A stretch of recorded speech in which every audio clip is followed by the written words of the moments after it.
Hello friends, legal and social awareness के एक और एपिसोड में आप सभी का बहुत बहुत स्वागत है। मैं करीम अहमद सिद्दीकी एडवोकेट। उम्मीद करता हूं कि आप सभी लोग स्वस्थ होंगे और अच्छे होंगे। आज के इस एपिसोड में मैं बहुत ही गंभीर और बहुत ही सेंसेशनल इशू के बारे में बातचीत करने जा रहा हूं। हाँ दोस्तों, यह एक नए तरीके का अपराध है और इस अपराध के जरिए पिछले 1-2 महीने के अंदर पढ़े लिखे लोगों से करोड़ों रुपए की वसूली की गई है। हाँ दोस्तों, तो वो कौन सा अपराध है और उस अपराध में लोगों को लोग कैसे फंसाते हैं, किस तरीके से लोग अपना शिकार बनाते हैं और इससे बचने के उपाय क्या हैं, इन सारी बातों के बारे में आज के इस एपिसोड में बातचीत करेंगे। दोस्तों जुड़े रहे आखिरी तक, देखते हैं कि संपूर्ण जानकारी क्या है। दोस्तों आज बात करने जा रहा हूं डिजिटल अरेस्ट के बारे में। हाँ दोस्तों, पहली बार शायद आप ये नाम सुन रहे होंगे या आप टीवी और इलेक्ट्रॉनिक मीडिया के माध्यम से, प्रिंट मीडिया के माध्यम से आपने हो सकता है कि कुछ खबरों में सुना हो कि डिजिटल अरेस्ट के जरिए किसी के साथ ठगी का अपराध किया गया। तो सबसे पहले जान लेते हैं कि डिजिटल अरेस्ट क्या होती है। साथियों, यह एक तरीके का साइबर क्राइम है। डिजिटल अरेस्ट में कुछ लोग जो स्कैमर होते हैं, स्कैम करने वाले होते हैं, साइबर क्राइम को अंजाम देने वाले लोग होते हैं, वह अपने आप को सीबीआई का अधिकारी बता करके, ईडी का, क्राइम ब्रांच का, एनआईए का, नारकोटिक्स कंट्रोल ब्यूरो जो एनसीबी के अधिकारी होते हैं, इस तरीके के बड़ी इन्वेस्टिगेटिंग एजेंसीज के अधिकारी बता करके आपको यह यकीन दिलाते हैं कि आपके सिम कार्ड से, आपके आधार कार्ड से, आपके नाम से या आपके बैंक खाते का इस्तेमाल करके कुछ गलत काम किया गया है, ब्लैक मनी को वाइट किया गया है, देशद्रोह से संबंधित कुछ अपराध किया गया है, बेनामी ट्रांजैक्शन किया गया है, आपके आधार नंबर का किसी गलत ट्रांजैक्शन में इस्तेमाल किया गया है। कभी कभी तो इस तरीके से भी कॉल आती है किसी कोरियर कंपनी के नाम से कि आपके नाम से ये पार्सल आया है और इस पार्सल में ड्रग्स आई है, स्मैक, चरस, हेरोइन ये आई है, हम इसकी जानकारी देने जा रहे हैं पुलिस को या संबंधित विभाग को।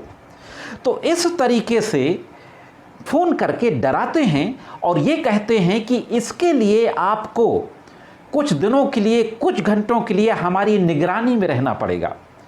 डिजिटल अरेस्ट आपकी की जा रही है, आपसे गोपनीय तरीके से पूछताछ की जाएगी और यह करके उस व्यक्ति के ऊपर दबाव बनाना शुरू कर देते हैं, उसको डराना धमकाना शुरू कर देते हैं। अब साथियों देखते हैं कि इससे बचने के क्या उपाय हैं, उस पर चर्चा करें। इससे पहले हम कुछ महत्वपूर्ण घटनाओं पर नज़र डाल लेते हैं जो पिछले 1-1.5 महीने के अंदर देश के अंदर डिजिटल अरेस्ट की घटनाएं घटित हुई हैं।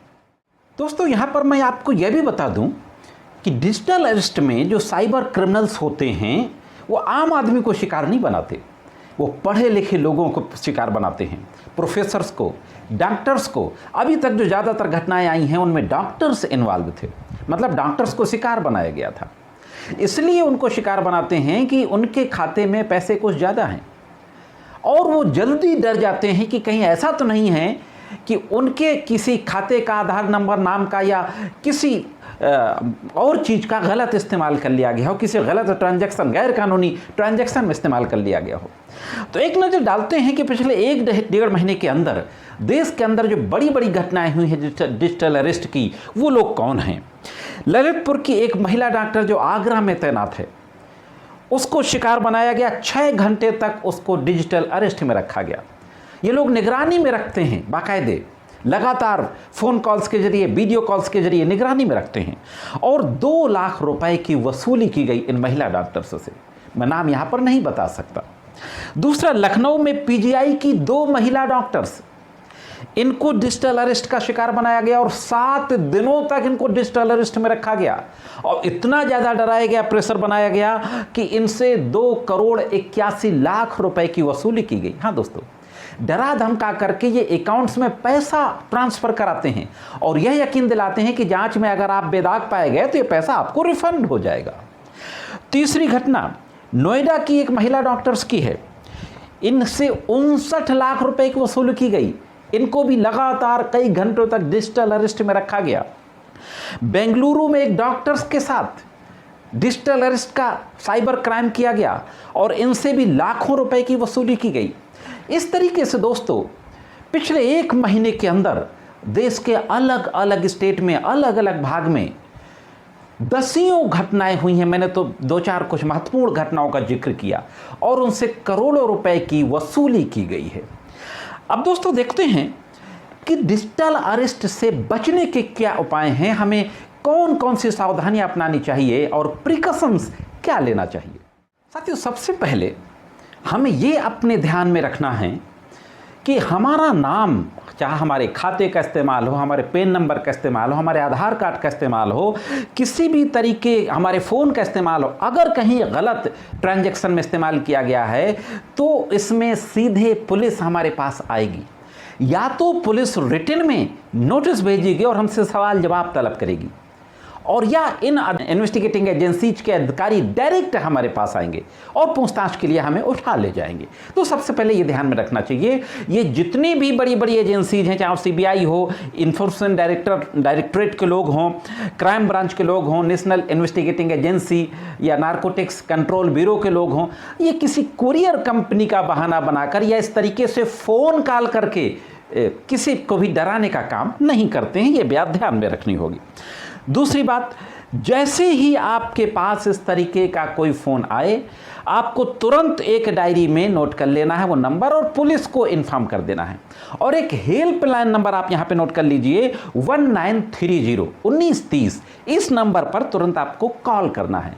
और होम मिनिस्ट्री का एक ट्विटर हैंडल है साइबर दोस्त, उसको टैग करके आपको एक तुरंत ट्वीट कर देना है।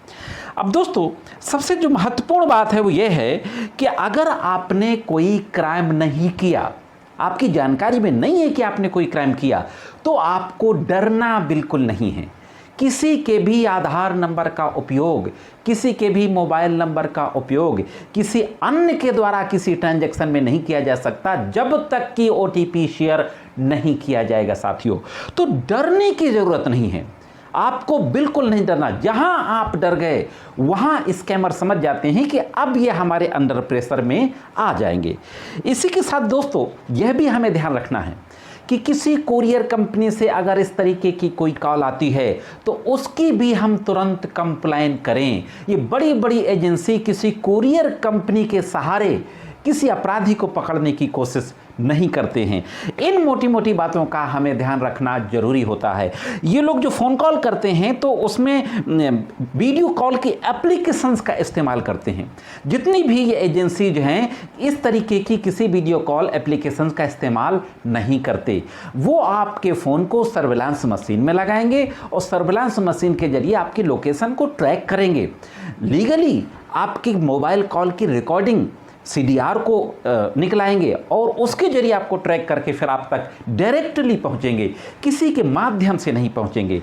कानून में दोस्तों डिजिटल अरेस्ट नाम की कोई चीज़ नहीं है, कोई ऐसा प्रोविजन नहीं है कि कानूनी तौर पर कोई भी इन्वेस्टिगेटिंग एजेंसी किसी भी अपराधी को डिजिटल अरेस्ट में रख सके। हाँ, कुछ जजमेंट्स से हाउस अरेस्ट जरूर आया है, लेकिन उसमें फिजिकली लोग जाते हैं, मोबाइल पे वीडियो कॉल के जरिए नज़र नहीं रखते हैं। ये कुछ बातें थीं जो आपको ध्यान में रखनी होंगी दोस्तों। मैं उम्मीद करता हूँ कि ज़रूर ये सारी चीज़ें आपके काम आएंगी और आपके दैनिक जीवन में आप इनका इस्तेमाल करेंगे और आपके साथ इस तरीके की बड़ी साइबर क्राइम से संबंधित कोई घटना ना हो, उससे भी अपने आप को सुरक्षित रखेंगे दोस्तों। तो साथियों यह तो एक महत्वपूर्ण जानकारी जानकर कैसे लगी कमेंट्स करके जरूर बताएं।